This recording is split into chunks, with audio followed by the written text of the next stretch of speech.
So welcome everybody. I have a pleasure to introduce Stephen Wolfram. I know him many years because I was involved at some point in a different computer algebra system. You know, he's the creator of Mathematica. He's the founder and CEO of Wolfram Research. He also created this semantic search engine, Wolfram Alpha, that you may be well aware of, and now is using language models. He's author of many books, like A New Kind of Sciences, and a very recent book on everything about physics. And we are very happy that he accepted to come today to do the last distinguished lecture of the semester. So, all right, let's talk about, so as far as I'm concerned, the big idea that is kind of a defining idea probably of our century is this idea of computation. And I kind of view it as being part of a long sequence of efforts that kind of span the history of our species, I suppose, in trying to formalize things. So, you know, probably the first step in that was the creation of human language, and the idea that one could, instead of just sort of pointing at different rocks and so on, one could have a kind of symbolic term, rock, that represents the general category of things that are rocks. That was kind of a big step in being able to explain, in being able to abstract things from the world as it is to something that we can describe in a formal way. And kind of, I would say another big step in that was the creation of logic, the idea that one could take, you know, a collection of sentences that had the particular forms and say, there's something that we can abstract from all these sentences that is a representation of something that is formal that we can deduce from these sentences. And it's kind of interesting that when we look at you know, the ChatGPTs of this world, and people are sort of amazed, oh wow, it manages to do logic. Well, it's been trained from a trillion words of stuff that we humans have put out there on the web, and that contains the same kind of forms of speech that, you know, Aristotle and folks like that used to originally construct logic. One is abstracting from the specifics of language to something that is a more formal representation of what's going on. And I suppose in the kind of long arc of history, the next big thing that's sort of an example of formalization of things in the world is mathematics. That's another kind of way of formalizing what happens in the world, describing things in terms of numbers and algebra and those sorts of things. And mathematics, when it comes to science, kind of the last 300 years, sort of mathematics had been the kind of dominant form of formalization used in science. Logic was not particularly successful as a formalization for science. Mathematics is sort of the winning one, and that's something that had continued until quite recently. The big thing that is sort of new last 100 years is this idea of computation, the idea that what is computation? As far as I'm concerned, it's you specify sort of precise rules, and then you understand their consequences. In mathematics, there are particular kinds of rules that are represented by, I don't know, algebra and integrals and calculus and things like that. There are particular kinds of rules that we study in mathematics. Computation is about the most general case of studying sort of given rules, what are their consequences? And by the way, there's sort of a difference in the way that particularly time is handled when we think about computation as compared to when we think about, for example, mathematics. In mathematics, we might have some equation that has time as a parameter, but we kind of expect we're going to get an answer where we get some formula where time appears in the formula, but we can set that time to be any value we want. When we think about computation, we're thinking about we're given these rules, and now we're going to run these rules, and we're going to see what happens. We don't get to say, oh, I'm going to sort of set the value of time to be this. We have to just run the rules and see what happens. Maybe I should explain some things that this is from the 1980s actually. The kind of a big effort of the question.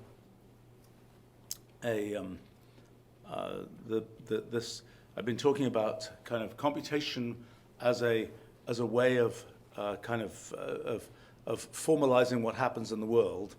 So one of the things I got interested in back at the beginning of the 1980s, actually, was if one is going to make models of nature, what raw material might one use to do that? And kind of the traditional view had been use mathematical equations and so on. My interest was to kind of generalize that and to see what happens if you use not equations but programs to represent things in the world.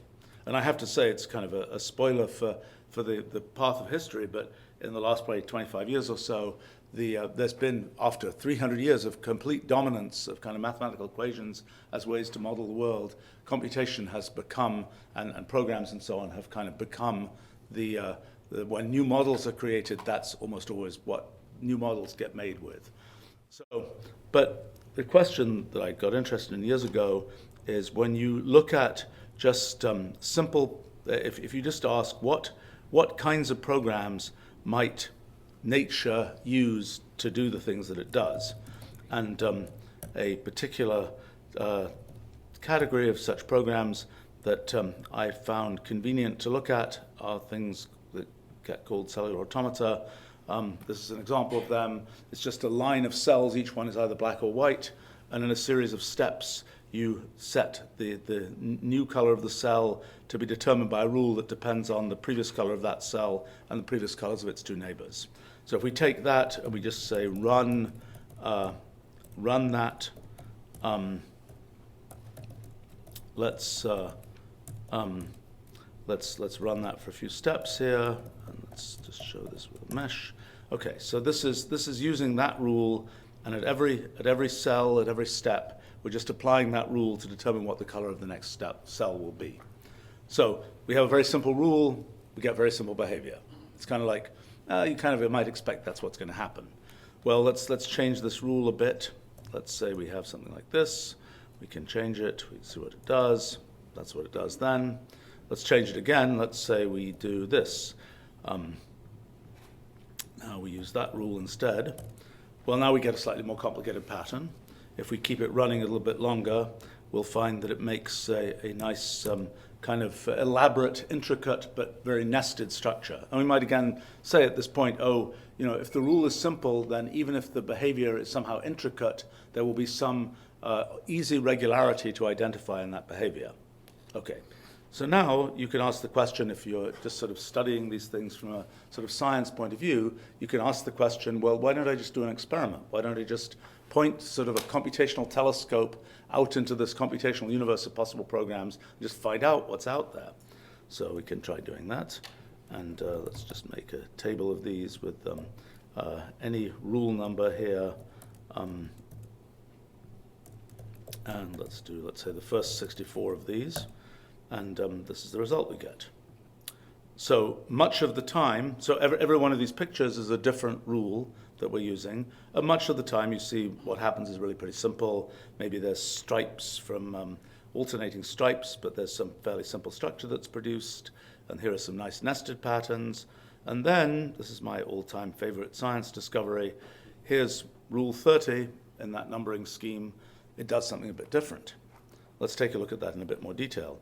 Let's look at the rule for it. Here it is. And let's look at what it actually does. And that's the result. So what's really remarkable about this is the rule is simple, starts off from just one black cell, yet the behavior you get when you actually run this rule is something complicated. In fact, if you look at the center column of cells here, for all practical purposes, they seem completely random. And this is kind of a big surprise to one's intuition, because this idea that to make something complicated, you have to go lots of effort. That's what we kind of learn intuitively from doing engineering. If you want to make a complicated thing, you have to go to a lot of effort to build up this whole structure that's going to make that complicated thing. But here, we've got something where, in a sense, effortlessly, from this very simple rule, we're making a very complicated thing. Well, back in the 1980s, what I was excited about was what that means for understanding what happens in nature, what happens in kind of the understanding how sort of complexity arises in systems in nature, and realizing that this kind of phenomenon that we see in the computational universe seems to be the secret that nature has that lets it make so many complicated things. That in fact, out in the computational universe of possible programs, it's actually pretty common to find that even very simple rules can generate what appears to us to be very complicated behavior. Well, maybe it's worthwhile to understand kind of how we can understand this phenomenon that very simple rules can produce very complicated behavior, what's sort of going on, what are the broader scientific implications of that. I suppose one of the underlying principle that I kind of came up with in the 1990s now is this thing I call the principle of computational equivalence. So here's how this works. We think about what is this thing doing? We can think of it as doing a computation. It's been given some input, it's been given a rule, it runs that rule with that input, it generates some output. It's a computation like a computer might run a computation. The question is, how sophisticated is that computation? Is that computation one that is somehow quite straightforward? We could just jump ahead and we could do a better computation, figure out the answer? Or is it the case that this computation is a sophisticated one? So the big thing that was discovered about 100 years ago now is this idea of universal computation. The idea that there exist systems like Turing machines and so on that have the property that you can just have a fixed piece of hardware, so to speak, a fixed rule, and yet by changing the initial conditions for the system, you can make that system behave like any other computational system.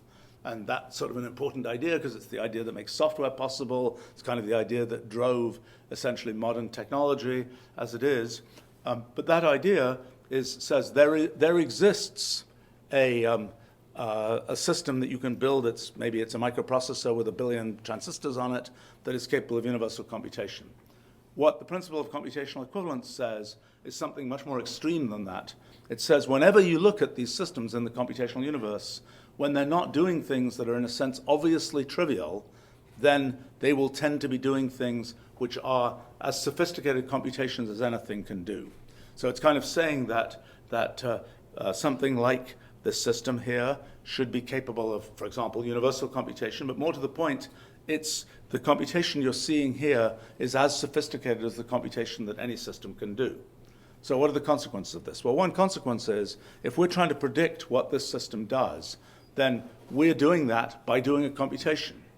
So if we expect that we can sort of jump ahead and say this system after 1 billion steps is going to do this, what we have to believe is that the computation we can do is somehow more sophisticated than the computation this system can do, so that we can kind of do that jumping ahead and seeing what the answer is going to be. But the principle of computational equivalence says you're not going to be able to do that. It says that the computation you get to do with your brain, your computer, your mathematics, whatever else, is just the same sophistication as the computation that this little system can do. So you can't expect to be able to jump ahead like that. And that leads to this phenomenon I call computational irreducibility, which is this idea that there are things that happen, computations that happen, which are irreducible in the sense that to know what consequences they're going to have, you basically just have to run that computation and see what happens. You can't expect to jump ahead and figure out the answer with less steps than actually running, essentially with less steps than actually running the system. So here's an example. Let me show you an example of another one where it's kind of interesting to see what happens here. Let's say rule 110. So this one actually happens to grow only on one side. But you see it makes this little structure. Let's run it for 1,000 steps, let's say. And the question will be, we have that little structure there. Is that structure going to die out, or is that structure going to keep going forever? Well, if we said, if there wasn't computational irreducibility, we could say, well, we expect there's just some sophisticated formula we can make that can jump ahead and say that's what's going to happen in the end to this. But with computational irreducibility, the only way we can work out what's going to happen is essentially to follow the steps and see what happens. And if we don't know how many steps we have to follow, it's going to be in general a question which is sort of undecidable to us what's going to happen in the end. Well, let's see. We can run it. I think is 3,000 steps enough? Yeah, 3,000 steps was enough. If you can just about see it, you'll see that it pretty much died out. Maybe it's still got some possible life to it. But what's interesting is that we can't predict that without essentially running the rule and just seeing what happens. We've discovered this phenomenon that even very simple rules in the computational universe can produce very complicated behavior, can produce behavior that it turns out to often be similar to the kinds of behavior we see in the natural world. Also has this feature that even though we might have thought, the big thing about science is you can always jump ahead and predict things, computational irreducibility shows us that's not true. There's sort of a fundamental limitation. It's kind of from within science, we see there's sort of a fundamental limitation that prevents that from happening and makes it so that we kind of just have to simulate things to see what's going to happen. Okay, so one question you might ask is, we found out that very simple rules can produce very complicated behavior. How far does that go? What kinds of things can that do? Can it make brain-like things? Can it make universe-like things? What can it make? Let's talk about the universe first, because it's sort of the biggest thing we can talk about. So the question is, if we look at the physical world, what's underneath? What's the underlying structure of how the physical world gets made? Could the physical world, in fact, be something which can be represented by some simple computational process?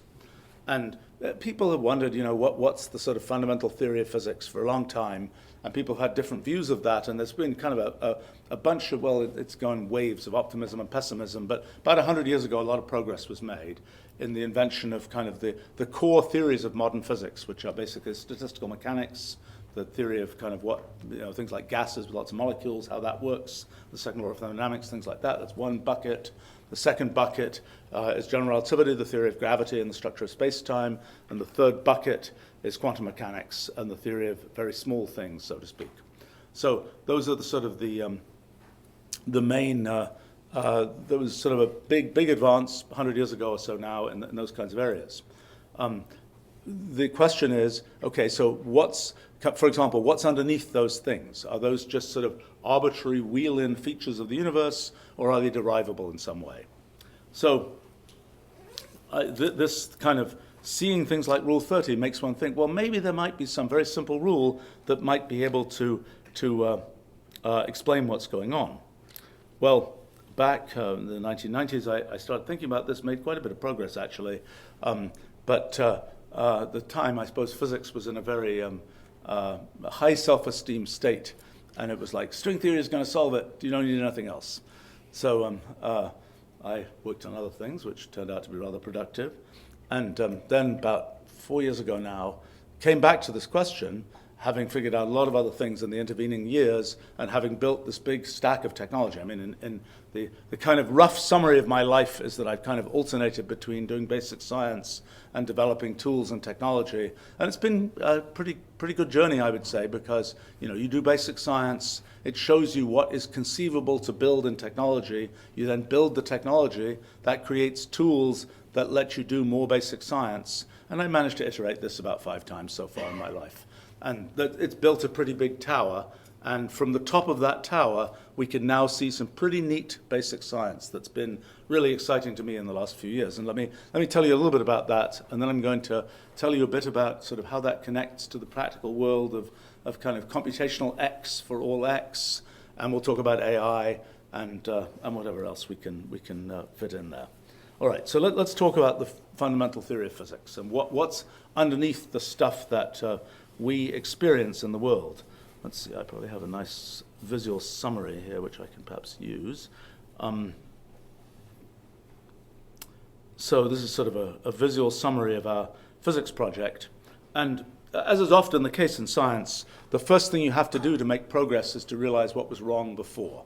And one thing that's been assumed the last couple of thousand years is that space is something continuous, that you can just sort of, space is just this thing where you can say, I'm going to put something at this particular coordinate position in space, I'm going to put it at some arbitrary position in space. It turns out that seems to be wrong, that space is not a continuous thing, space is made of something. And 100 years ago, people thought this might be the case, actually, because 100 years ago, there was a little bit more than 100 years ago, so the big argument was, is matter continuous or discrete? Are there discrete molecules, or is matter a continuous kind of thing? Same question for light. Well, it turned out, around 1900, people realized no, molecules really exist. Matter is discrete. And turns out, and light, by 1905 or so, people realized photons really exist, light is also discrete. So, matter's discrete, light is discrete. What about space? At that time, and actually I just recently, just last few days actually, learned even another place where sort of most of the physicists, so to speak, back in the early part of the 20th century, thought that space was discrete. But they couldn't make it work. In fact, Einstein has a nice quote from 1916 that basically says, in the end, space will turn out to be discrete, but we don't have the tools necessary to see how that works now. 100 years later, turns out we do. So the first sort of starting point is the realization that space is discrete. Space is made of discrete atoms of space. An atom of space has nothing, there's nothing you can say about it other than it's this idealized point, this idealized element. The only thing that one can say about it is that it exists and it's unique and distinct from other atoms of space. And then what can you say about the atoms of space? Well, all you can say is how they're related to each other. You can kind of think of the friend network of the atoms of space. So you're kind of saying what, and that's all you know about these things. They're not placed in any kind of, you're not saying it's in 3 dimensions and you're placing this particular atom here and so on. All you know is there's this giant network that represents the relations between the atoms of space. And it's convenient technically it's convenient to think about it as a hypergraph. In an ordinary graph, you have 2 nodes of the graph and they're connected by an edge. In a hypergraph, you can have any number of nodes connected by a hyperedge. So it's just technically convenient to think about it as a hypergraph. So the structure of space is this hypergraph of atoms of space, and basically everything in the universe is just part of this giant hypergraph. So all the things that we experience, the electrons, the black holes, whatever else, they're all just features of this giant hypergraph. It's kind of like if you think about something like water, there's a bunch of molecules bouncing around, but you can have things like eddies, vortices in the water, which are structures that have some persistence, and it's those kinds of structures that are like the things that we experience, like electrons and so on. So the sort of underlying data structure of the universe is this giant hypergraph made of atoms of space. And by the way, it's a feature of doing very foundational things that there are many equivalent versions of this statement. You can talk about it in terms of higher category theory. You can talk about it in different terms. But I think the most concrete version is it's this giant network that is this hypergraph. So then that's sort of the structure of space. The structure of how does time work? By the way, one of the things that's sort of a wrong turn in the 100 years ago was this idea that space and time are the same kind of thing. It was a kind of idea that was introduced sort of as a mathematical convenience, and then it became a thing that everybody explained, space-time is, space and time are all connected together like that. I don't think it's true. Time is actually something very different from space. It turns out that the features of relativity theory that connect space and time emerge from the kind of large-scale properties of the system, but they're not the intrinsic way to think about it. So what is time? Well, time is this kind of process of computation. Just like in that Rule 30 cellular automaton, we've got the series of steps. Those represent the progress of time, and computational irreducibility kind of tells us there's some kind of irreducible thing achieved by the passage of time. And so it is in this system. Instead of it being updating these cells with neighbors and so on, you say we've got this graph, and we have these rules that just say whenever you see a little piece of graph that looks like this, rewrite it to a piece of graph that looks like that. And so you keep doing that over and over again, and you build up more and more elaborate kinds of graphs. You get all kinds of complicated structures like this. And one question is, when you do that enough times, when you have a graph that has 10 to the 100 nodes or something in it, you've built up this way, what is the structure of that graph?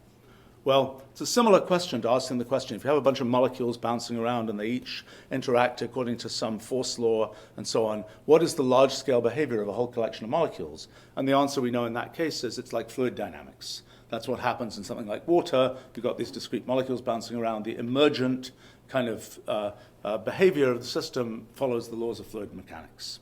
Okay, so what's the analogous thing here? Well, it's pretty neat, because it turns out the analogous thing here is the thing follows the Einstein equations, which are the corresponding laws for the structure of space-time.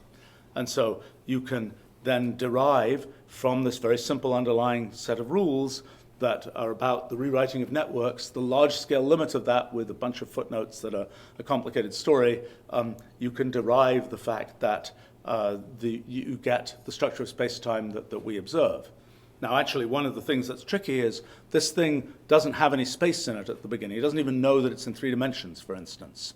Dimension is something that's an emergent property of the system, where you're basically saying if you start from a given node in this graph, and you say, how many nodes do you get to by going a certain distance on the graph, a certain number of steps in the graph, let's say you get to some number of nodes, and that number of nodes grows like r, the distance to the power d, then you can identify that d as the dimension, the effective dimension of the space. So one of the consequences of this model is that space won't be precisely 3-dimensional. There'll actually be dimension fluctuations. Probably the beginning of the universe will be infinite dimensional. Gradually, the universe kind of cools down to being the 3 dimensions we observe today. And there are probably dimension fluctuations left over from the early universe. And an interesting kind of current sort of, can we figure out how this works question is what actual experimental signatures there are from such a phenomenon. But anyway, so by the way, let me just show you, let's see if I can find this. Let me just show you in this model, this is kind of the, a version of the beginning of the universe in this kind of model where, so we're seeing here the progressive rewriting of kind of this network of atoms of space, and this is the first very small amount of time in at least one branch of the beginning of the universe. You have to keep going a long way to get to our current universe, and because of computational irreducibility, that's not something I'm going to be able to do on my laptop. However, the thing that you can set things up to kind of see what would it be like if you had a much bigger chunk of space, and this is an example. Let's see if this works. Yes, there we go. Okay, so this is much later in the history of the universe. These are 2 little black holes. And what you'll see here is the sort of the background here is the structure of space. And space is kind of knitted together by all these little rewrites that are happening. If it wasn't for all these rewrites, space would fall apart. The space, the fact that there is this thing we can think of as space that is kind of, it has extent as a consequence of the progression through time of all these rewrites. But anyway, here are 2 little black holes, and you can see what they do. The space is wiggling around a lot. These 2 little black holes actually feel the force of gravity. That's just a consequence of these rewrites. And then those black holes merge. Well, that's something that we observe in, that's gravitational wave detectors have observed the merger of black holes. These are incredibly tiny black holes. Turns out, very conveniently, the behavior of a very tiny black hole is pretty much the same as the behavior of a very big black hole. So we can actually start to see when these black holes merge in this little simulation here, turns out they emit gravitational radiation, and we can start seeing the properties of the gravitational radiation. And one of the current frontier questions is whether there are features of that gravitational radiation that reveal the discreteness of space. And I think it's fairly promising that there are, although whether the magnitude of the things is such that we can detect it now versus 100 years from now, we don't know yet. But anyway, that's kind of how the structure of space works in these kinds of models. Another thing to mention is another, so I mentioned this, the question of these sort of 3 big theories of 20th century physics: statistical mechanics, general relativity, and quantum mechanics.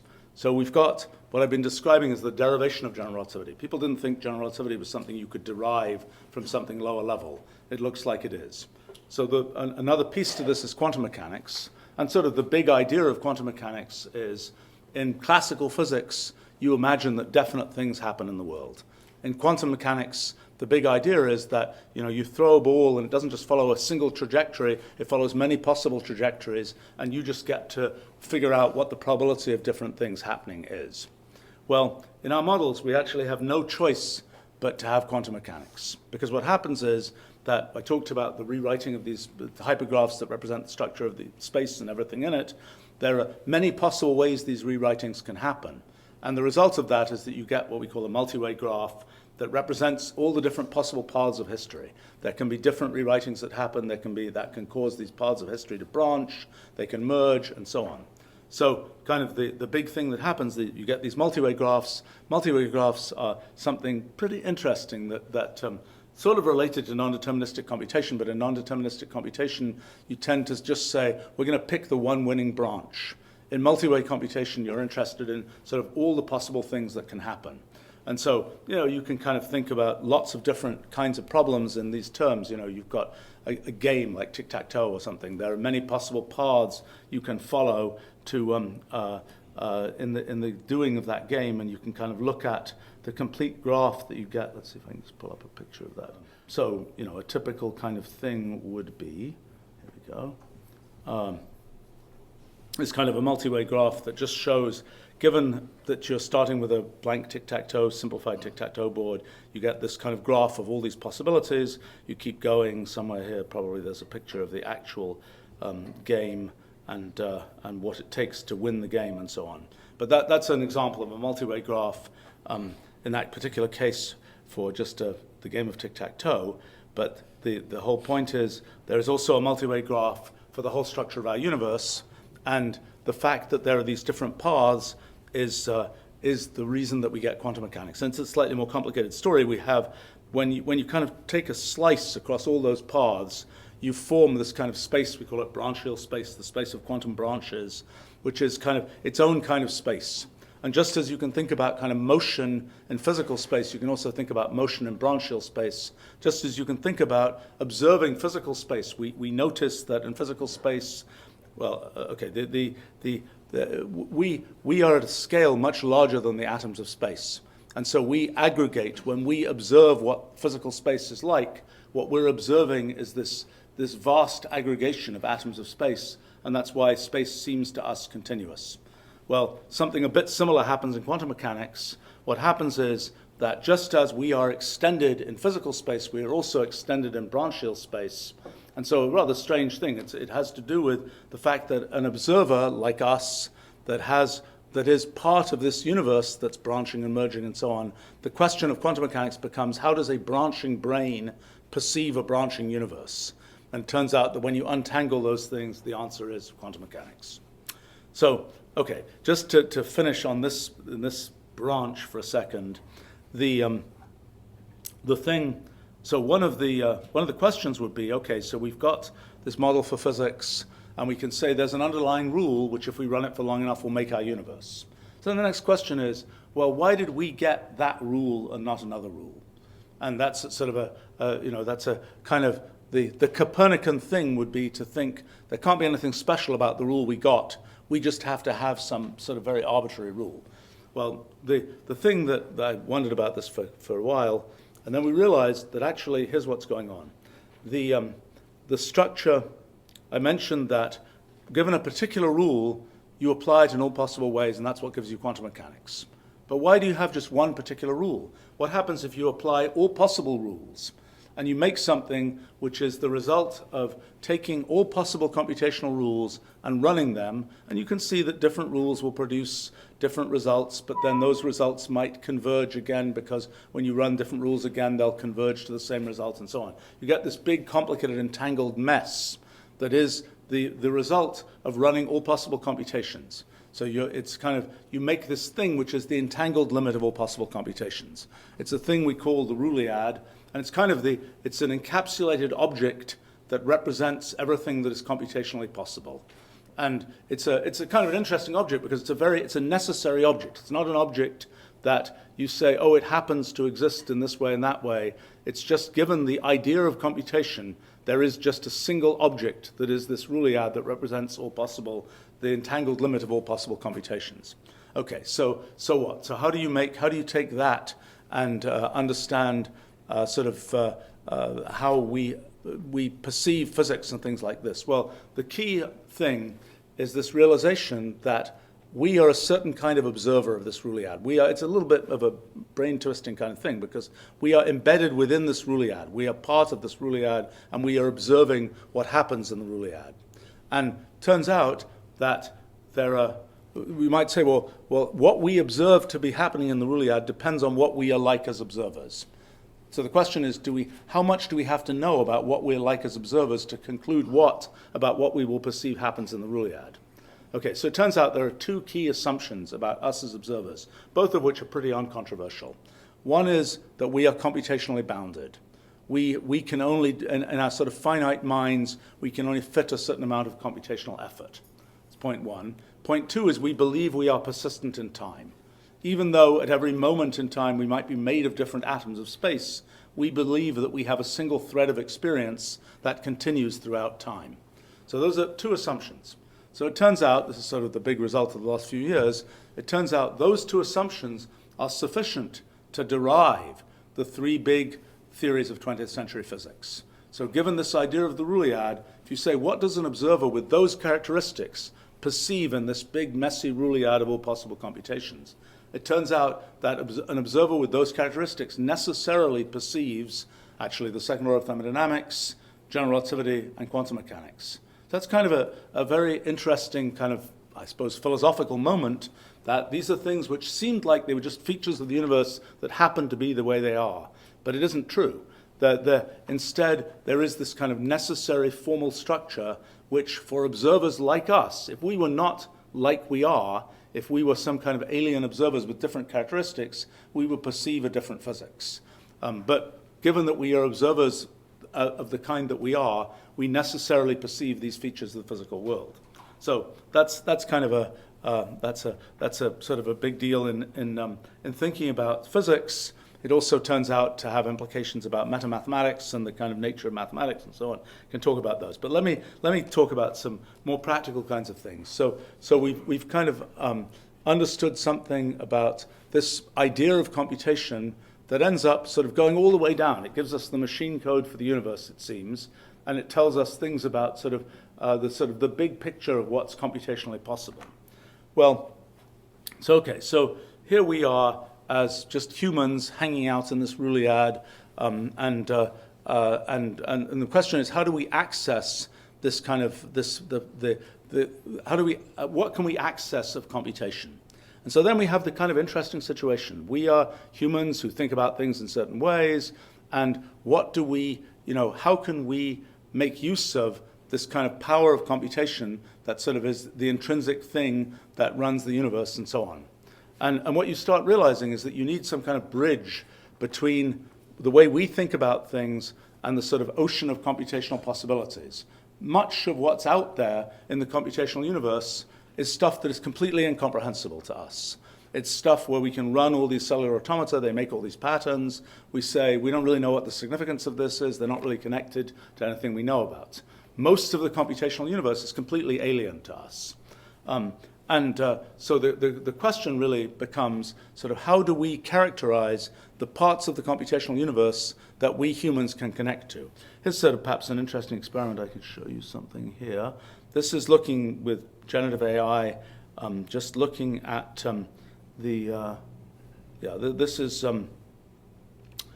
looking at sort of a very tiny slice of the Rulliad that has been set up to be aligned with the way we humans think about things, because it's a generative AI trained on a few billion images.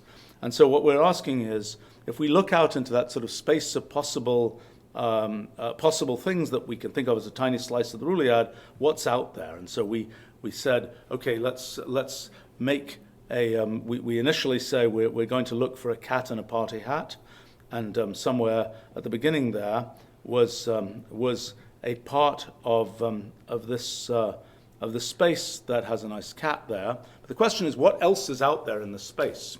If you go away from the cat in the party hat, you go out, and you're going out into sort of this space of computational possibilities. And what you find is there's sort of a cat island where things are sort of identifiably cat-like. But then most of sort of this space consists of things that, well, there's some definite structure there, but it's not clear what we humans would say about that structure. We don't really have a way of thinking about that. We think about, so we can kind of think about these sort of blobs of possibility that are concepts, the things we've given human names to, we've given words to, they are concepts we know about. And then there's this vast area of kind of interconcept space, kind of analogous to interstellar space, where it's something that we haven't, we humans have not conceived, we don't have a way that we brought that into our kind of world. And so you might ask, well, what fraction of space is interconcept space? In this very simple example, that's a very sort of optimistic case, 1 part in 10 to the 600 of the space is space that we understand. The rest of it is all interconcept space, concepts that we humans have not yet reached. So you can kind of think about the progress of our intellect and science and so on as being this kind of colonization of what we call rulal space, of kind of gradually expanding in the domain of what we consider, what we have concepts to describe. It's okay, to make a slightly bizarre comment, but one thing you might wonder about is, okay, in the future of science and everything, maybe the future of science is we expand in rulal space and we eventually expand so that we fill all of rulal space. It turns out one should be careful what one wishes for, because one feature of that is that in a sense, by the time you have a mind that is that big, it is not a coherent mind anymore. And for it to coherently exist, it has to be something that is limited in rulal space. By the time it fills the whole ruliad, in no meaningful sense does it coherently exist. So in a sense, if you expand too far, you no longer can describe yourself as coherently existing. So okay, so there's this. This is kind of what it looks like out in this sort of human-aligned interconcept space. This is kind of what it looks like just in sort of out in the ruliad, looking at different possible behaviors. These are just cellular automata, but we can say, well, when we look at these things, what are these things? How do we describe them? Are they things that are relevant to us yet? Do we yet have words for these things? And the answer is typically no. We've explored only this tiny slice. Okay, but so what can we do with the slice that we're exploring? Well, the big thing that I've spent much of my life actually doing is trying to build kind of a thing that is a bridge between the way we think about things and what's computationally possible. And the way that what we need to do is to take the things that we care about, that we think about, and formalize them so we represent them computationally, so that we can make use of kind of the power that exists in this computational universe. And so that has been the big effort to build what we call Wolfram Language. Sort of the goal there is to be able to represent sort of everything in the world in a computational kind of way. So I mean, if I take well, let's just say, you know, I have I don't know, some let's say I make some graph. We can represent some random graph as a computational kind of thing. We could say, I don't know, let's work out, let's just do some computation on that, and the or we could take some. Let's see if I can take an image here. Oh, what if I do that? Let's see what happens. There we go. Wow, that's a terrible image. But we could say something like, well, let's just say something like edge detect that image, or we could say, if we wanted to be a little bit more optimistic, let's see. How about we do this? How about we say, let's do this. Let's take that image and let's say we want to just say identify what's in that image, but let's run it this way. So we're running some neural net. We can look at, I may have to load in. Oh, what on earth is that? I have no idea what that is. It's the backdrop. Okay. Almost, it's not exactly that. Okay, let's see. Well, let's see what happens if we say what's the word definition of that thing. Ha. Okay. But it's kind of interesting to, we can look here, if we say, well, that thing will just be some neural net that we can look at. It's all the nasty innards of it. We could, for example, just say, let's just take the first 5 levels of the neural net or something and apply that to this picture, and then maybe we can say, make images out of those. Okay, so that's kind of the inside the mind of the neural net, what it's thinking about. Maybe we can just say, let's just do this. Let's say, make a feature space plot of those. Let's see if we can. Oh, not very exciting. It just decided that there were two clumps of things that it was thinking about. One seemed like they're mostly white, one seems like they're mostly black, so it goes.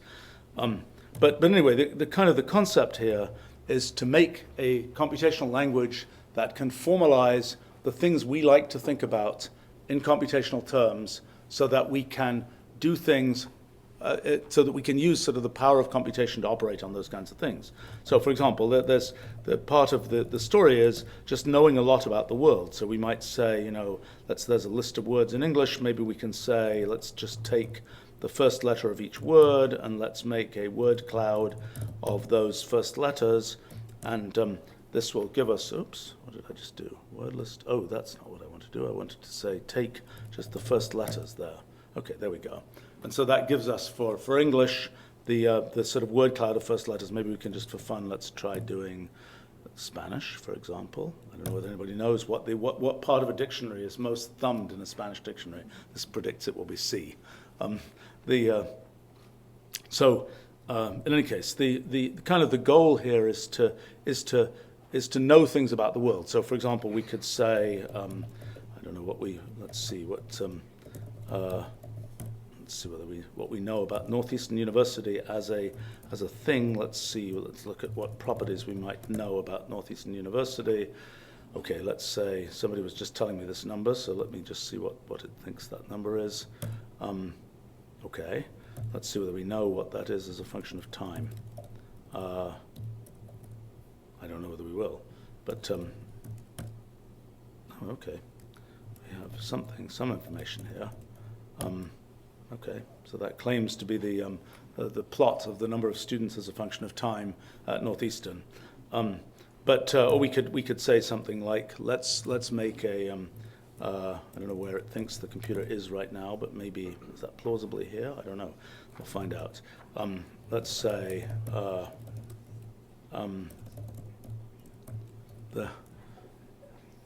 somebody's figuring out why the plot looks like that.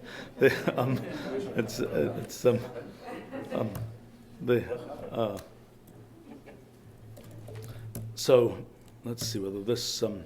Okay, so that's just showing us a geodisk of 10 miles around where we are. Maybe we can just make something just for fun that has a let's say 10 to the n miles, and let's make a table of these with n going from, let's say, 1/10 of a mile to, let's try this. So this should make a series of kind of, there we go. So this is, that's from very nearby where it thinks the computer is to very far away where the disk extends to most of the Earth. Actually, we can make that look better by saying, let's say, geoprojection would be, I don't know, what's a good example? Lambert-Azimuth might be a good one. So it won't make any difference to what we get locally, but it will make a difference when we get to a larger part of the Earth. We should see something more sensible here. Let's see what's happening here. It's still running well. It has to recompute all these projections of the Earth, so it might take it a little while. But in any case, the kind of the big idea is just to be able to, there we go. So that's kind of interesting. So, you know, the big idea is just to know about and to represent the kinds of things that we humans care about, to represent them in computational terms. And kind of this has been my effort over the last 40 years or so, is to progressively represent more and more things about the world in this formal computational way so that we can compute about them.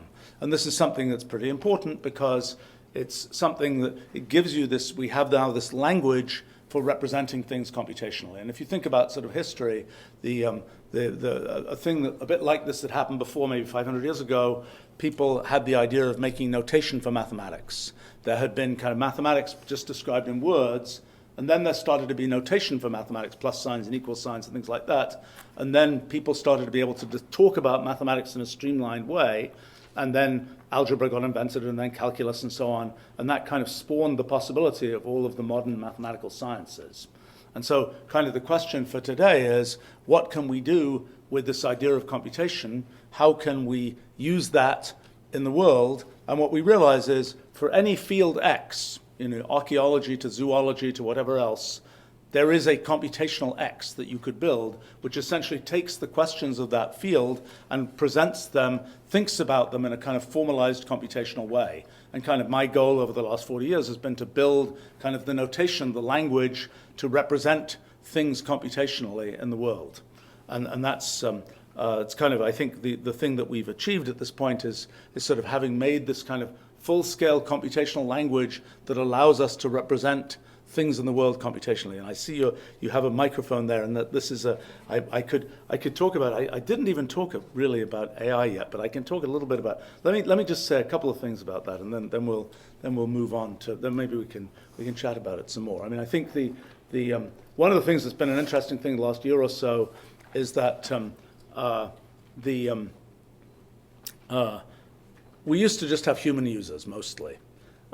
Millions of people every day many millions of people use our stuff as humans. But now we have a new kind of user. We also have AIs as users. We also have LLMs that are writing, that are using our technology. Here's an example. This is a chat notebook, and we can say something like, you can say, well, let's make, make a circle that's half green and half blue. And that this is now, let's see what happens here. I have no idea what this is going to do. But this might write some Wolfram language code. It might, what I thought it was going to do, usually tries to do is to actually run that code and see what happens. Well, we can run it ourselves and see whether it did it right. Okay, not so bad. In that case, it happened to get it right. What's interesting, actually, is what you see happening in these chat notebooks. We made this plugin for ChatGPT back in, when was it? That must have been in March, I think. It gets pretty widely used. But what's perhaps more interesting is the kind of the sort of collaboration that goes on between the human who has some idea what they're trying to do, who types it in. You get a piece of Wolfram language code. Our language is kind of unique in that it's a language that's intended to be read as well as to be written by humans. So it's so the kind of the loop is typically the thing that is difficult, and this is the part that is sort of the education moment, is how do you take the thing you might be thinking about and think about it computationally? Once you can do that, you can begin to explain to the LLM, oh, this is roughly what I want to do. You explain it in human language words. It will make a piece of computational language. You can then take that piece of computational language. Is that what I wanted? I run it. I build on it. I make it this sort of brick that I start building my whole tower out of. So this is kind of the piece of this that is critical is how do you start thinking about the world computationally? It's not something people teach, typically.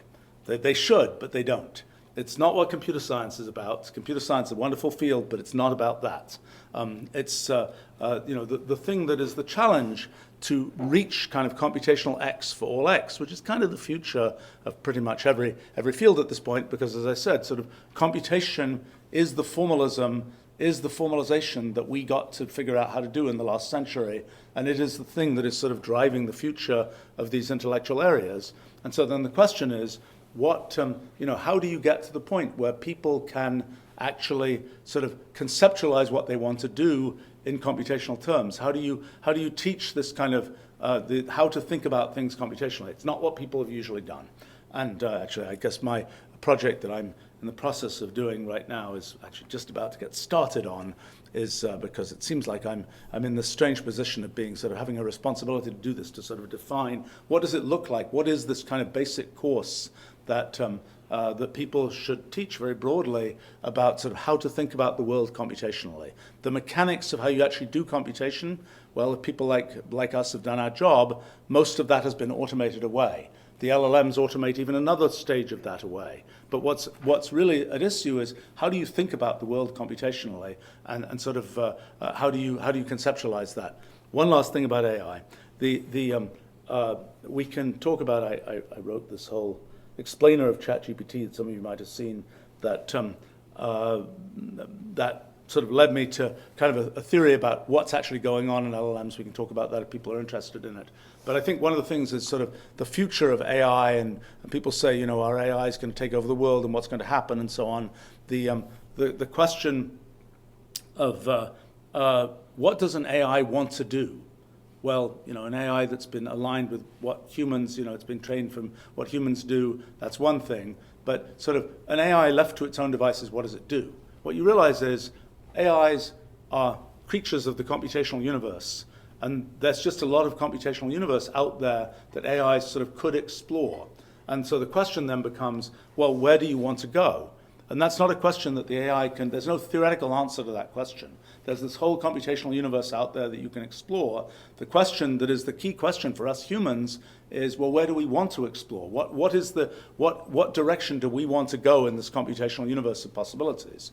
And you know, when it comes to sort of things that get automated by AI, the kind of jobs that get automated by AI, there are lots of things where we know where we want to go. It's a question of the mechanism of how we get there, and that's automatable. But the question of where we actually want to go, which of the choices we want to make, that's almost by definition not automatable, because that's something that we humans can arbitrarily choose. So anyway, there's much more to say about this topic and so on, but that's just a few things maybe we can chat about.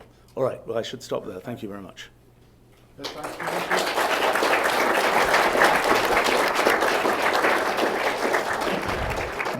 And now we will go to the fireside chat with Stephen and Usama Fayyad, the Executive Director of the Institute. And at the end, we will have a Q&A with all the audience. Well, welcome everyone to this portion where we are going to take audience questions. And what we'll try to do is alternate between audience and kind of fireside chat questions that I prepared. Stephen has kindly also agreed to have a session with our faculty and a session with our students so we can delve deeper into some of the issues that came up. Great. So let me start maybe with a question from me, which is, you know, pretty practical. Over a decade ago, maybe almost 15 years ago, you launched Wolfram Alpha.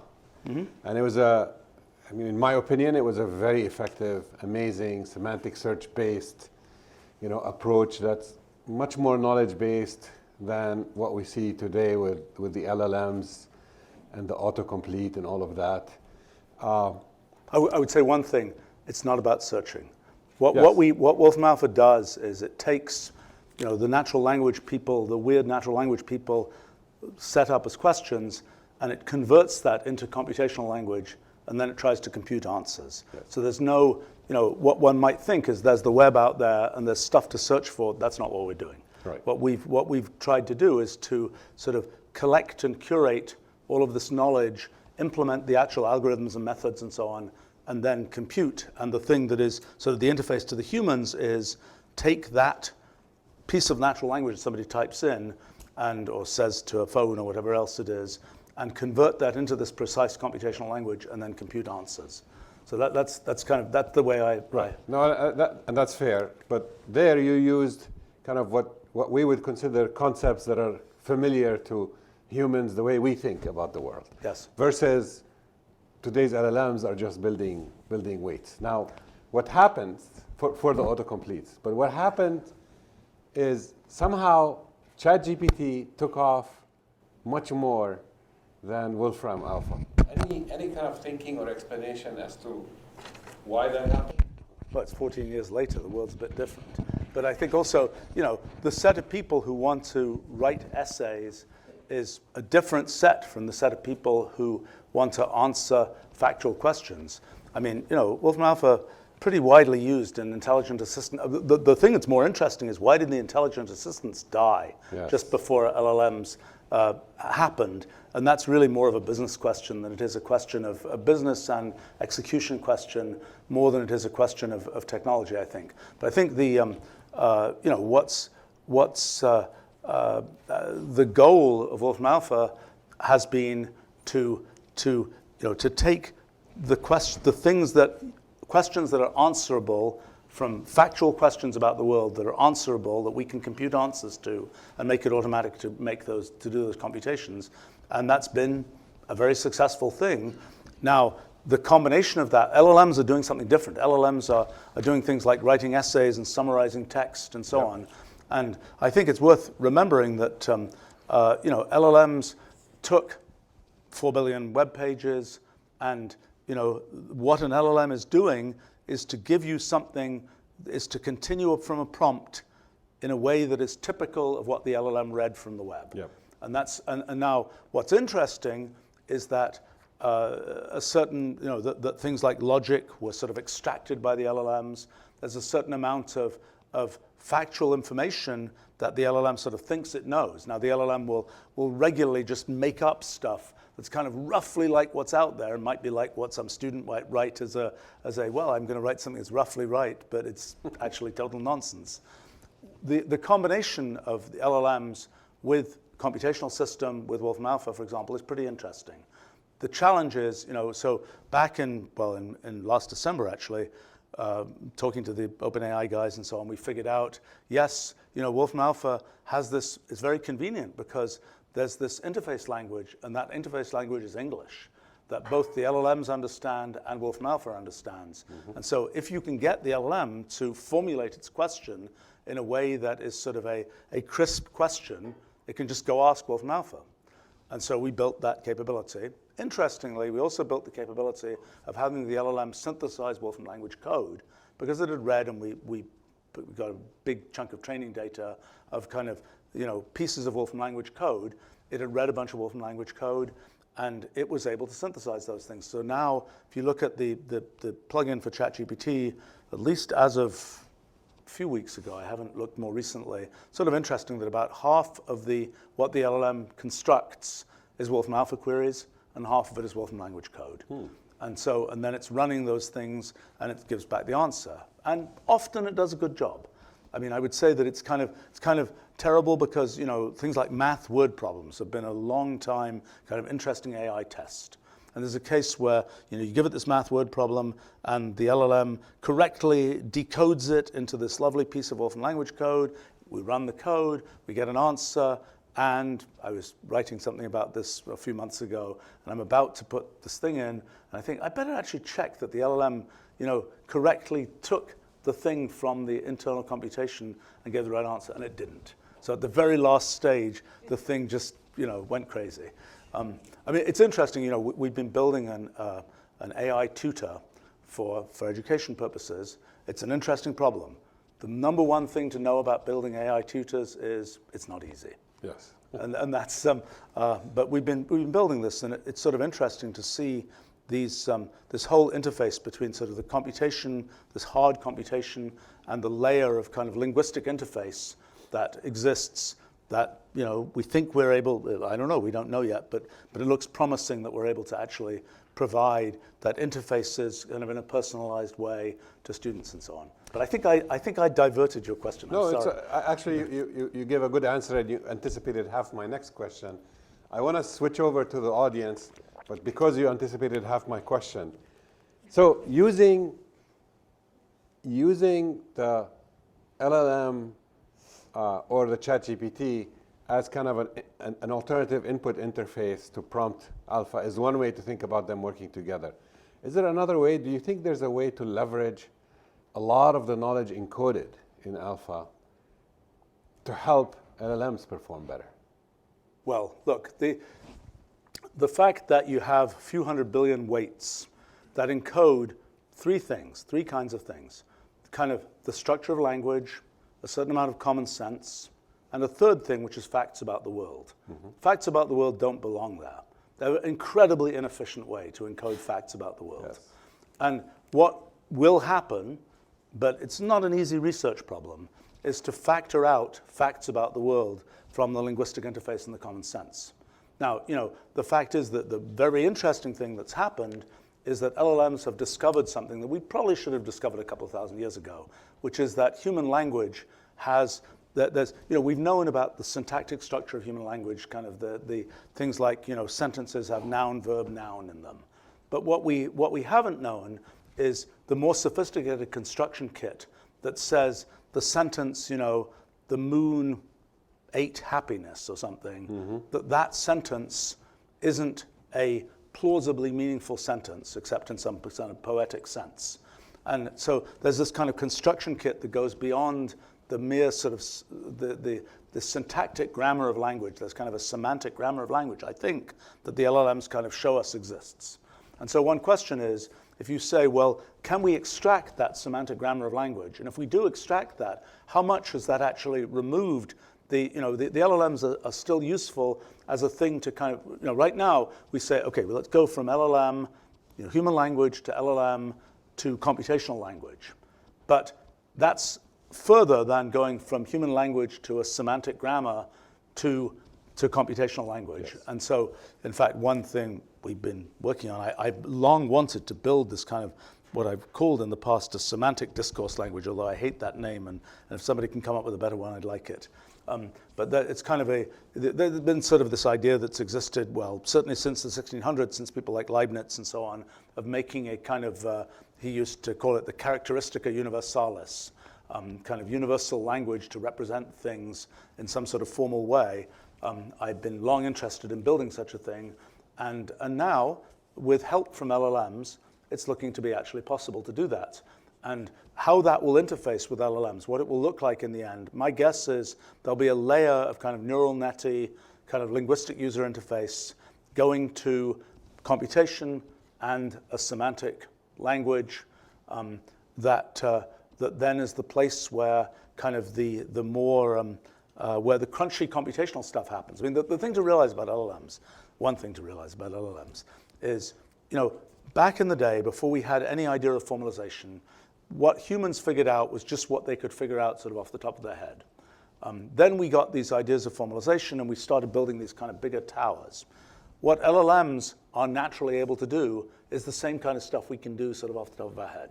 Yeah. And that's, the architecture of an LLM is right now mostly you just say there's this, you've given a set of tokens that is what you've said so far.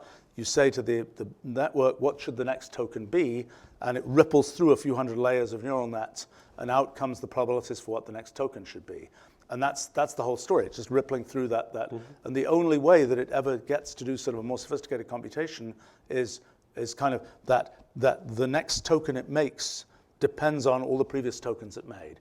And that's a very thin way. Yep. I mean, a little bit, you can kind of, one fun thing we've been playing with recently is what you might call quantum LLMs, where instead of just looking at one path of what comes next, you look at this whole network of what comes next, and you can do things like path finding in that network. So you can say, I want to get to this particular thing at the end. What is the path that gets me to that thing at the end? And you can kind of think about that in a slightly different way. But fundamentally, they're just dealing with kind of, there are these different things. There's this invention of computation last 100 years, few hundred years, which is this kind of different prong that we can build that's different from what sort of ordinary human thinking lets one do. So, please. Any questions from the audience? Let's start with you. Thank you for the very interesting talk. My question is about the part of your talk that had to do with deriving simple computational rules to explain essentially all of physics. So I guess my question has to do with the fact that we have these, I guess you call them math, right? Physical principles, things like Schrödinger's equation and things like this that, quantum mechanics, they allow us to make predictions about outcomes of experiments or, the precession of a planet or something like this. It allows us to make useful predictions about the world. And if we have a computational set of rules that allow us to explain all of physics, is there some way to go from those computational rules to mathematical principles or other sorts of principles that allow us to make useful predictions about the world that don't require running the computation? And how does that clash with this notion of computational irreducibility that you mentioned? Good question. Okay, so slightly complicated. I mean, so first thing to say is sort of the main way that we validate that we know what we're talking about is that we can derive the existing mathematical laws. If it wasn't for the fact that we could derive general relativity, we wouldn't imagine that we have a good idea of what the sort of low-level machine code of space-time is. Okay, so that's the first thing to say. Second thing is there are, for example, that black hole simulation that I showed actually it's the method of going from this underlying discrete space-time to deduce what happens seems to be at best competitive with and possibly much better than what people have done in the past, which is to start from the mathematical equations and then kind of discretize them so that they can put them on a computer. This is you can think about it as a sort of an alternative way to, by simulation, figure out what's going to happen in the world. And because, in fact, when you do it sort of mathematically, when people work out black hole mergers, they don't work out the pure algebraic math. I mean, they typically use Mathematica to do a big pile of reduction of the original mathematical structure, and then they turn it into something which is a bunch of partial differential equations, which they discretize and run on a computer. So this is kind of going the other way. So that's one thing to say. The next thing is that a remarkable thing about the universe is that anything in it is predictable. What you might think is, given computational irreducibility, the whole universe is going to be unpredictable. One thing about computational irreducibility is whenever there's computational irreducibility, there are always an infinite number of slices of computational reducibility that exist. So in other words, when the whole thing is computationally irreducible, you can always find some subpiece that is computationally reducible. Mm-hmm. And it's those subpieces that make up the laws that we find useful to be narratives about how the world works and that we kind of exist in. And so really the story of what's happened with our physics project is there's underlying computational irreducibility, and for observers like us, we pick out certain slices of computational reducibility. Those slices of computational reducibility correspond to the physical laws we know. So one interesting question would be, will there be a time when we found all physical laws? Or when we've made all inventions, we've figured out all of technology? The answer is no. And the reason for that is because of computational irreducibility, that we found a particular slice, but there will be an infinite number of other slices. And these are other views of the world, other things we can say about the world that are different from what we've said so far. And in fact, you can think of technology as being these little places where there's this whole amount of computational irreducibility, but there's this little place where we discovered this thing where we could jump ahead, this little piece of reducibility, and that's sort of a piece of technology. In a sense, that's kind of the economic value that we're providing. It's kind of like you could take all the components of an iPhone and they would have a certain value, or you can put them all together into this iPhone and you've got this thing that you can think of as sort of a little piece of computational reducibility that provides value, economic, or sort of the ability to kind of do something we wouldn't otherwise be able to do. So the thing to realize is there's this sort of infinite set of possible laws to discover. There's the big question is, which things do we humans care about? There's an infinite set of things out there that could be discovered. There's an infinite set of kind of things we can deduce about the world. Some of them we find useful, we turn into technology and so on, and some we just sort of shrug our shoulders and say, we don't know what we're going to do with that. Like fluid turbulence is a good example of that, for some purposes at least. It's like the fluid behaves randomly, what do we do with this?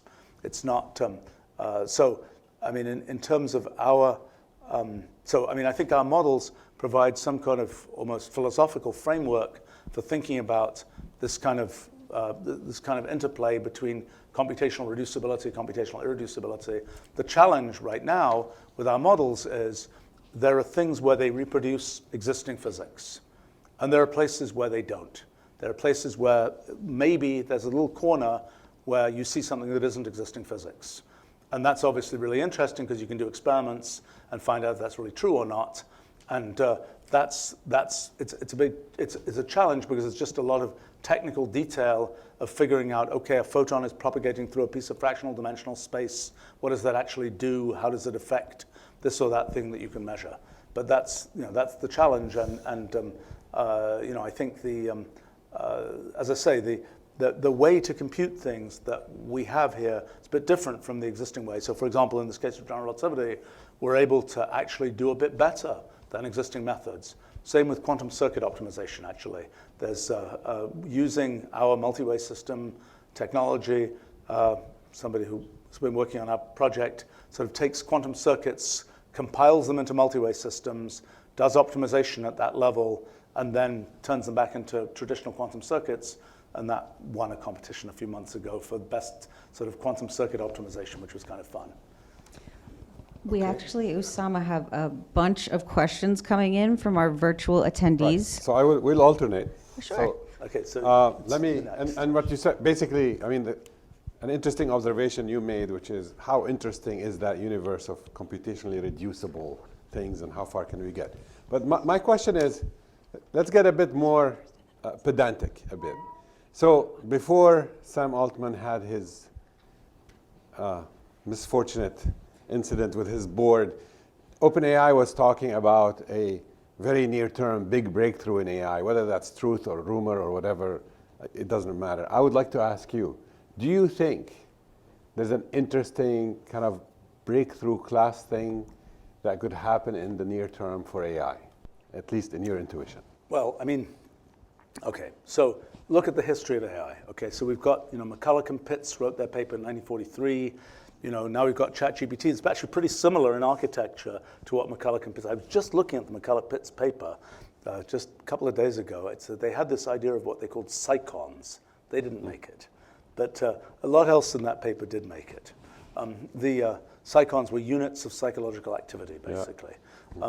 Yeah. In any case, I personally have been a little bit involved in this business since probably about 1980. I first sort of tried to make neural nets do something around 1980, and I couldn't get them to do anything very interesting. So, and then, in this, neural nets were always kind of a sideshow type thing. Oh, there might be models of brains. We don't really know. Maybe brains don't work that way. Are neural nets useful as algorithms? Well, they've been used for OCR, but not clear how useful they are for other things. They were always sort of a mysterious kind of sideshow type thing. And then 2011, kind of the sort of deep learning breakthrough in image recognition happened almost by accident.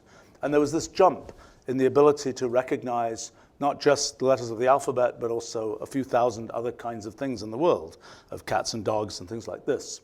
And if you look at that time, I think it reached like 85% success from that particular sort of jump in capability. In the years since then, there's been sort of gradual incremental sort of improvement in object recognition using neural nets. Mm-hmm. The big breakthrough happened, and then there's gradual improvement.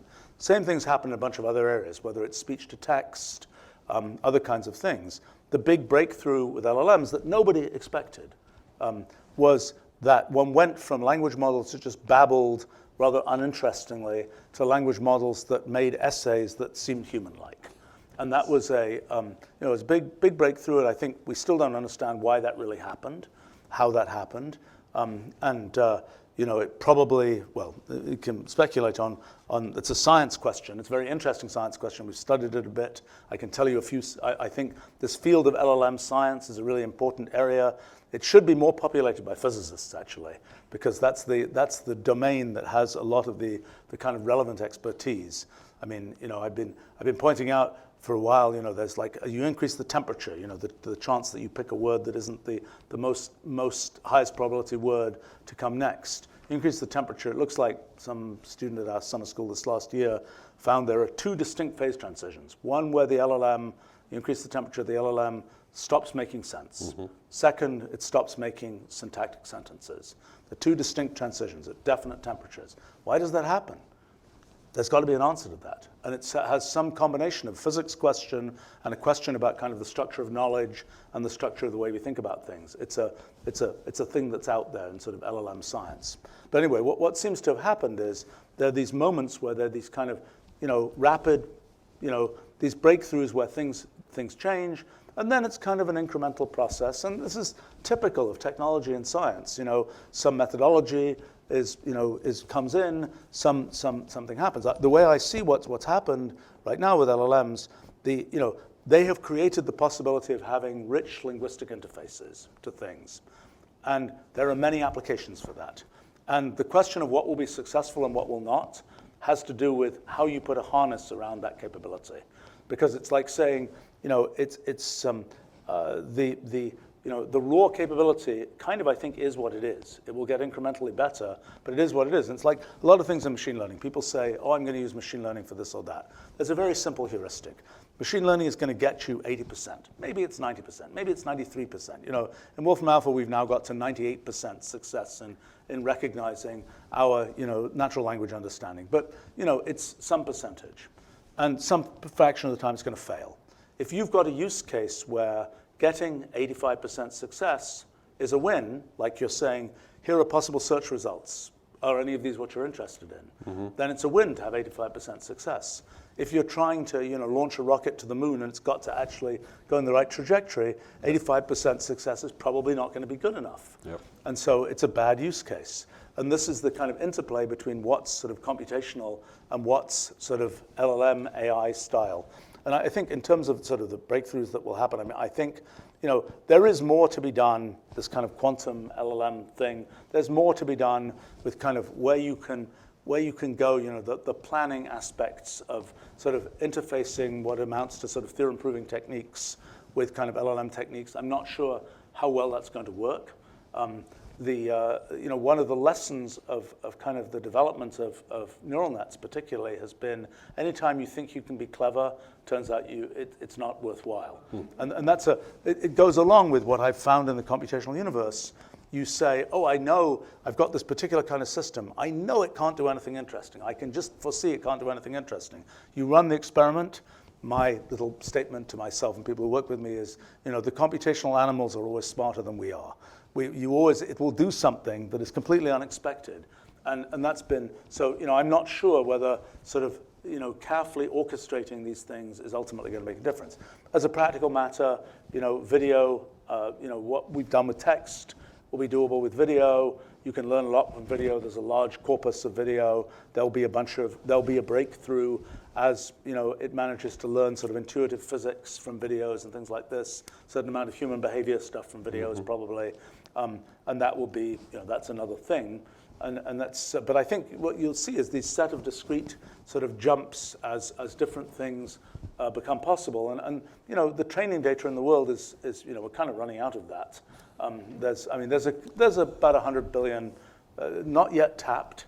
Actually, we're involved in possibility of tapping some more of that, of other kinds of material that exists in textual form that hasn't yet been used for training. I don't know how useful that will be. I don't know at what point you saturate in terms of, yes, we know human language, and yes, we know common sense. But my feeling is that the big value is coming in the application of LLMs and so on, and figuring out how you put the right harness around them to make them useful. And that's and it's kind of, in fact, the kind of, we've built into our language now a bunch of LLM functions where you can, from the computational language, you can access the LLM. And that's a pretty useful way to sort of understand and set up kind of the harness around the LLM to make the LLM do what it does well, and then sort of the computational structure go around that. Cool. Shall we take a question from online? Sure. So a couple hundred people are still here with you till the very end. I'm going to take a question from Michael Carell. What's so great about computation as a metaphor structuring principle for physics or cognition? We've been wrong about metaphors for cognition in the past, parentheses, the brain as watch, telegraph, switchboard, or even metaphors within computational views.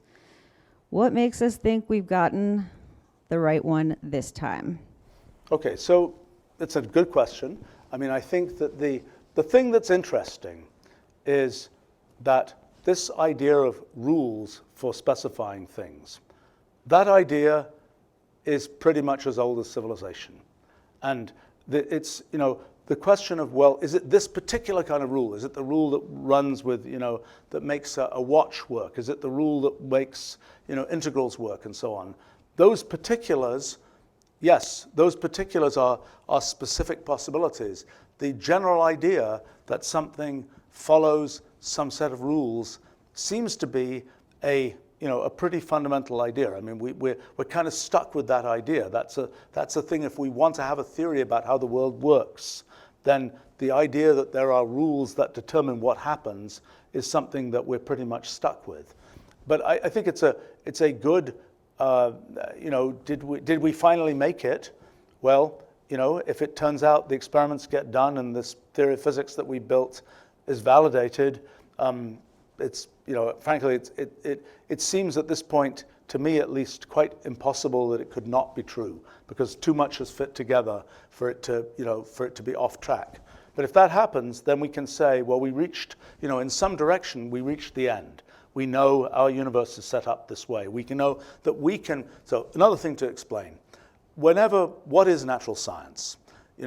Natural science is this bridge between the universe as it is and our attempt to have a narrative in our minds for how the universe works. So in other words, the universe does what it does. And the question is, can we have a way of thinking about that we can understand?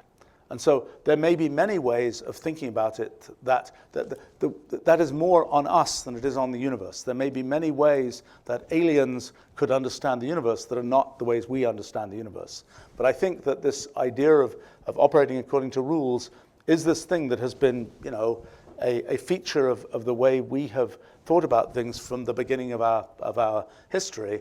And that seems like a pretty solid thing if we're trying to do this thing, a bridging between the universe and the way that we think about things. I want to say one thing about cognition and LLMs. Okay, so people had wondered for a long time, how do brains work? And people said, well, brains do things that are so sophisticated that even the laws of physics as we know them aren't sufficient to cover what brains do. There must be some funky extra stuff, quantum mechanics, whatever else that's going on in brains. LLMs are a very good data point that isn't true. Because people had said, in order to do all these things that we do and all the language and everything like this, we got to have all kinds of stuff we don't understand. Turns out just this neural net, this simple rule-based neural net, it pretty much does it. And so you can, and in fact, what's happened in neuroscience, for instance, is back in the day, my friends in neuroscience always said, well, we got these neural nets, but they're not really models of brains. They're really some idealization that may be useful for technology, et cetera, et cetera, et cetera. Now that neural nets clearly do things that are very brain-like, that narrative has reversed. And now it's a question of, well, we know what the core mechanisms are. Now let's see how we map those into what we can see biologically. Is your question quick? Yeah. All right. So I don't know if you have a mic, but you can. I'll repeat your question. Just state it. I'm wondering what's our best path forward to use AI to generate novel formalism. For example, if we want to learn new, interesting structures, how can we use AI to discover them without, doing simulation and then looking for patterns in those? Can we actually use it to find? Yeah, that's a good question. Right. So the question is using AI. Go ahead. Yeah. Can AI solve science? This is a very current question. And that's not a short question. But anyway. Actually, I have a project right now that is, day by day is making progress on this question. So here's what we seem to be finding. Not this thing hasn't fully landed yet, so I don't know the full story. But so a question is, what can you predict with an LLM? What can an LLM predict? I show it pictures of cellular automata, things like this. Can it just say this is what's going to happen? To what extent can it at least find the pockets of reducibility? We don't know fully the answer to this, but there's clearly a boundary. We can see there are cases where it just doesn't work, and there are cases where it definitely does work. And so this question of can it notice patterns that we haven't noticed? So in protein folding, for example, there's been a fair degree of success, a little bit less success perhaps than people sometimes imagine, but there's been some success in taking, if you feed a random sequence of amino acids and say, how does this fold? The answer probably won't be right. But in things that are at least somewhat close to proteins that have already whose structure is already known, there's a lot that can be said. And the question is, why does that work? And the general belief is that it works because there are aspects of protein structure which are features that we humans have not noticed, that the system noticed. Okay? And so this idea that it's noticing things that we didn't notice is going to be a very common thing. Even an image identifier that's telling cats from dogs. How does it tell cats from dogs? Well, it's found some feature of those pictures. Maybe it's the pointiness of the ears or something. It's found some feature that allows it to make that distinction. we don't, that's not necessarily a feature that we know about. It's also very hard for us to tell what feature it found, because we don't have a way to kind of go inside its mind and convert its way of thinking about things to our ways of thinking about things. So, in terms of what can we learn about science? So first question is, can the LLM, when there is some sort of feature that allows prediction to happen, can the LLM find that and be able to make predictions? My guess is that that will be generally somewhat successful. But I think computational irreducibility is kind of a big sort of, it's a big monster at the gates there that will prevent certain kinds of things from being possible. But some things where a human could go and find these rules, yes, the LLM might be able to do that more efficiently, more automatically. First point. Second point is, another point is, can the LLM invent something that is a way of explaining to us humans how something works? That's essentially the problem of the AI tutor. Can the system learn enough about us humans that it can give us an explanation that is useful for us as humans? And my guess is there'll be some success in that. In other words, if I want to learn some new thing, how difficult is it to learn something? Well, if I had an AI that knows everything I know, for me personally, I happen to be an enthusiast of personal data, so there's 50 million words that I've said or written that are out there. So I can train an LLM to be a pretty good, simulation of me. And given that, what, if the LLM knows or the AI knows what I know, and then I say, well, today I'm trying to learn about macroeconomics. I want to, how do I understand this? There's a reasonable chance that the LLM is going to say, well, you can relate that to this thing you know and that thing you know, and I have a much easier path to be able to learn those things. It's another thing. Another thing to say about what LLMs potentially do. One of the interesting things that LLMs do is they essentially do what one might call sort of a generalization of statistics that relates to text. So normally, you have a bunch of numbers, you say what's the mean, what's the variance of these numbers, these kinds of numerical sorts of things. But if you've just got a big lump of text and you say, what was the most popular hat style in the 1950s? That's a textual question. And that's a question where there's not, turning that into numbers is not so easy. But LLMs can actually go purely at the textual level and answer a question like that. And so there's this pure sort of textual statistics, you might call it. It's not really statistics in the ordinary sense of numbers. It's some new kind of thing that can be sort of deduced textually. And I think the one thing that will happen is there are these, one way that science advances is through these kind of analogies between one field and another to notice that, what happens in mathematics is like what happens in general relativity. Well, that's something that, I'm very proud of being able to notice that as a human because I know something about those two fields and I can kind of connect them up. But I suspect LLMs are going to be able to figure those kinds of things out too, because they're going to be able to see that the structure, just like they can kind of extract logic from just the patterns of sentences, so they'll extract principles from kind of the noticing that these two different areas work the way they work. But I mean, this question of can the LLM invent a formalism that is useful for us humans, that's an interesting, good question. I'll tell you one little micro data point. So, I spend a lot of my life doing computational language design, and we quite often live stream these things and so on. But one of the things that's new in the version of Wolfram Language that's just about to come out is there are new functions that are in there that were suggested by an LLM.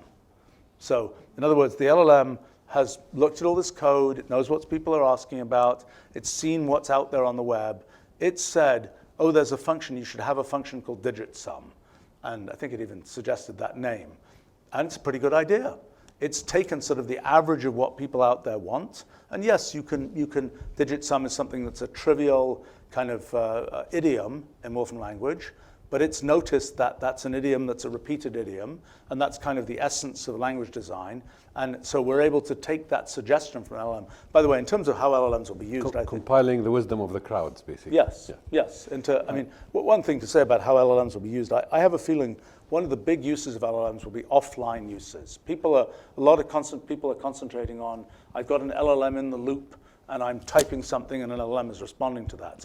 For example, for our purposes, when we do data curation, LLMs have basically speeded up many parts of our data curation pipeline by about a factor of 2. not 100, but 2. And 2 is worth having. But it's not, but I think that these offline uses where you use the wisdom of the LLM and then you burn it into a piece of technology, that's going to be an important thing. Okay. Given that we're well over time, and before we I'm thank very you, bad at short answers. I apologize. I'll ask you one last question, given your amazing optimism about the capabilities of LLMs. Now, and you alluded to some of this in your talk. Many have claimed that AI poses a future existential threat to humanity. Others disagree vehemently. What's your view on this? And what do you think are kind of the main AI threats of today? But let's talk about the existential first. Right. I mean, okay, so, more and more things in the world will be delegated to AIs. That's just as a matter of convenience, because things have to happen quickly. We're going to delegate stuff to AIs. And then the question is, okay, so, does something terrible happen as a result of that? The thing to understand is there's all this stuff going on in the world of the AIs, in the kind of underworld of the AIs. The world is being run by AIs, let's say. And we say, well, we don't understand what these AIs are doing. That's terrible. How can we possibly exist in a situation where the world is being run by forces we don't understand? Actually, we've been there before, because that's the situation we're in with nature. Nature is doing a lot of stuff we don't understand, and we have managed to find ways to exist. We found niches where we can sort of carve out our existence, within nature, and it works just fine. I mean, occasionally bad things happen. Hurricanes develop and bad things happen, and we don't understand quite why those happen. And we gradually maybe can do a science of the atmosphere or something and figure that out. With AIs, the same is going to happen.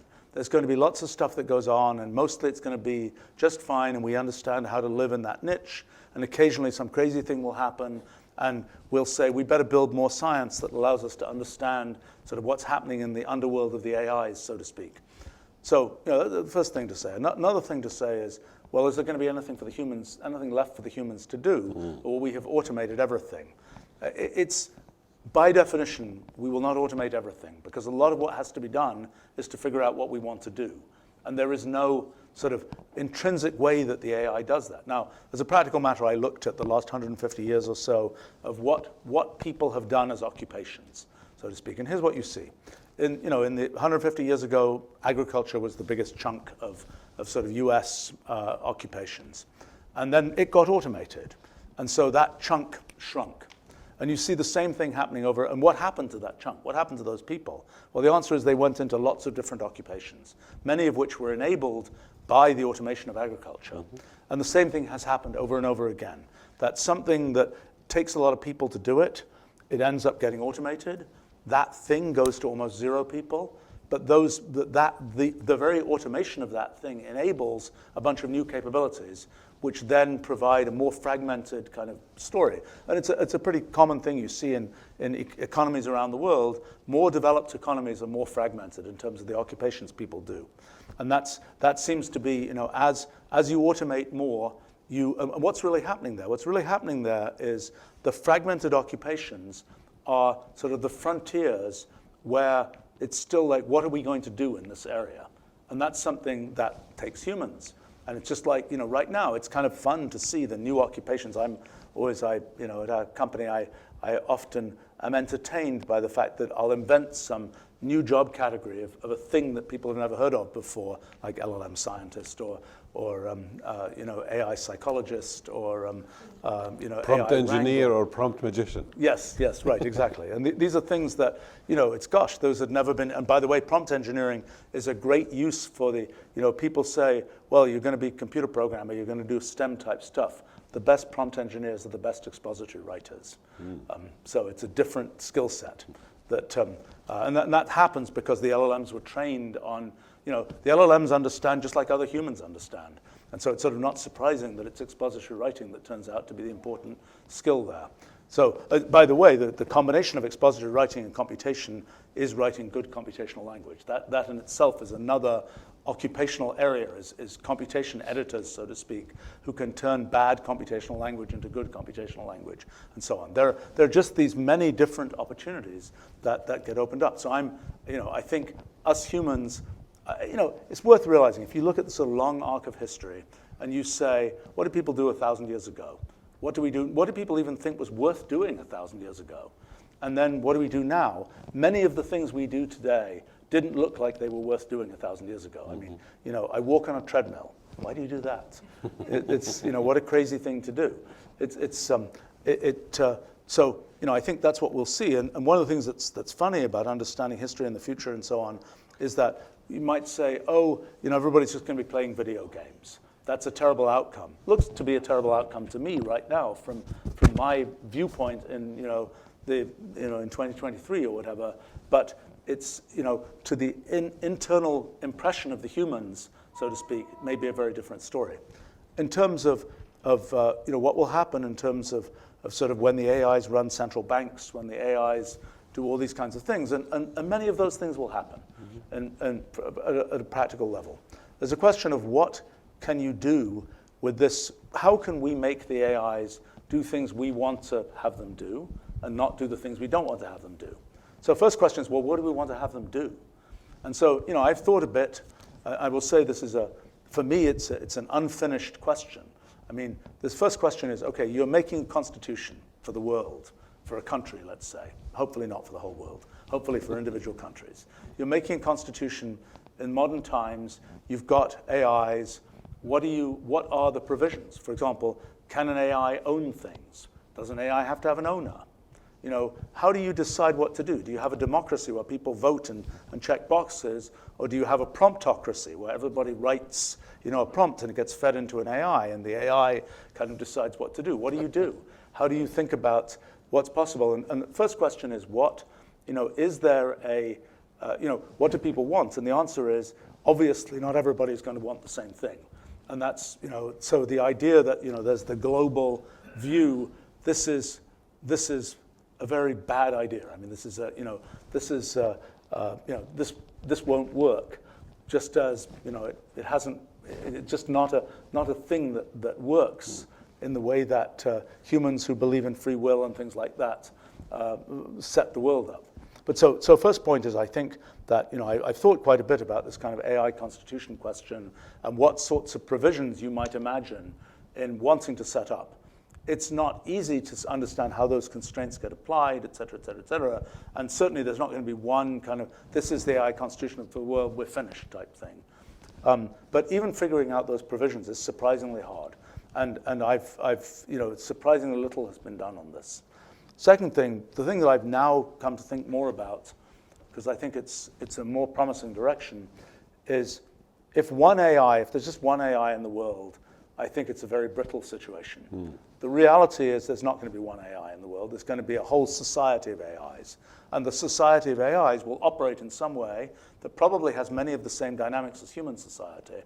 And the society, there will be some inexorable features of the AI society, just as presumably there are inexorable features of human society and economics and things like this. So there's a science question about what are those inexorable features, what does the society of the AIs look like, and how do we, are there dynamics for the society of AIs? Let me give you one example that's unthought out, okay? So let me make a meta comment. The meta comment is, if you look at the history of things like governance and democracy and so on, big things happened a few hundred years ago.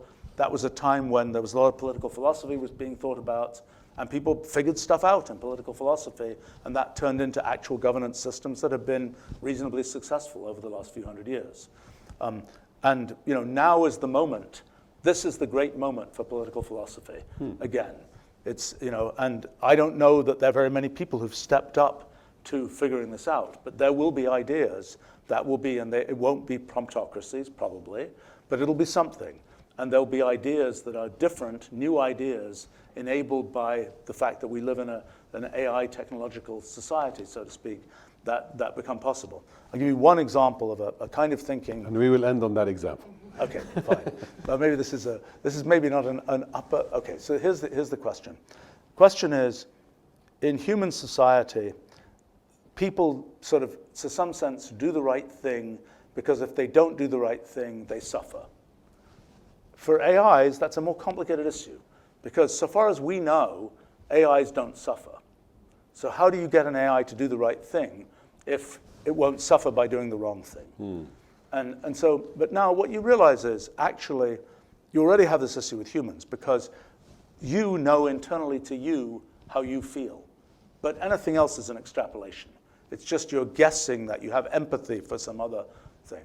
So, okay, so you can start thinking about the AIs and what is the operational, again, I'd say I haven't figured this out, but I give this as an example of the type of thinking I think one has to do is if there's an AI and it did the wrong thing, and it is then removed from AI society.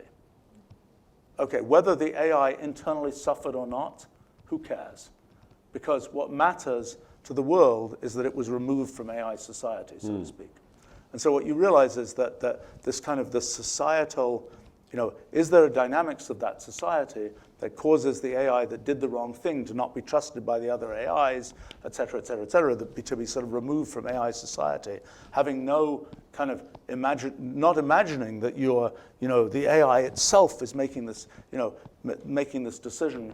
It's, as I say, not properly thought out, but that's just for people who are interested in philosophy of these things, that's just sort of the beginnings of a thought about how to think through, sort of responsibility, personal responsibility in the time of AI. Interesting. Okay, with that, please join me in thanking Stephen for this extra long edition of our distinguished lecture. Thank you. Thank you, everyone, and see you next semester with the distinguished lecture series.